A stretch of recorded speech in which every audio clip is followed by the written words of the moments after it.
نحمده ونصلي على رسول الكريم اما بعد اعوذ باللہ من الشیطان الرجیم بسم اللہ الرحمن الرحیم۔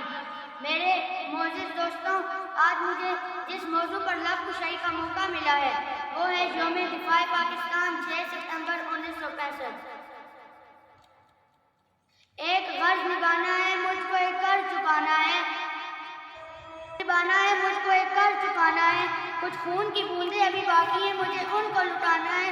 سفر میں جو میں نکلا میری ماں کی آنکھیں بھیگی ہیں، اے دوست ذرا ٹھہر تو صحیح، آنسو مٹانا باقی ہے۔ وہی قومیں اس دنیا میں اپنا وجود رکھتی ہیں، اپنا وجود برقرار رکھتی ہیں اور زندہ رہتی ہیں، جو اپنا ایک مضبوط دفاع کرتی ہیں۔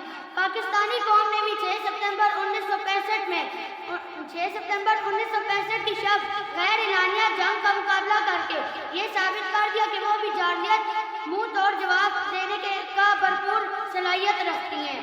1965 میں جب دشمن نے پاکستان پر حملہ کیا تو ان کا خیال یہ تھا کہ راتوں رات پاکستان کے حصوں پر قبضہ کر لیں گے اور صبح ناشتے میں لاہور کے پائے کھائیں گے۔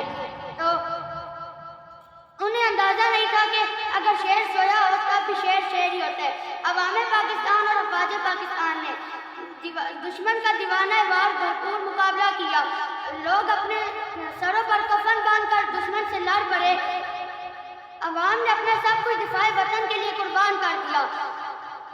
اگر وطن کے لیے قربانی نہ دی جائے تو قومیں اپنا وجود کھو بیٹھتی ہیں، آزادی کی بجائے غلامی کا وقار بنتی ہیں۔ غلامی میں ناکام آتی ہیں شمشیریں نہ تدبیریں، غلامی میں ناکام آتی ہیں شمشیریں نہ تدبیریں، جو حضور کے یقین پیدا تو کٹ جاتی ہیں زنجیریں۔ شکریہ۔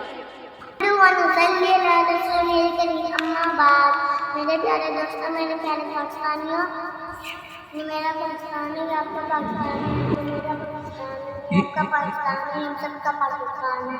میری جان پاکستان ہے، ہماری جان پاکستان ہے، کشمیر جان پاکستان ہے، میری بھی جان پاکستان ہے۔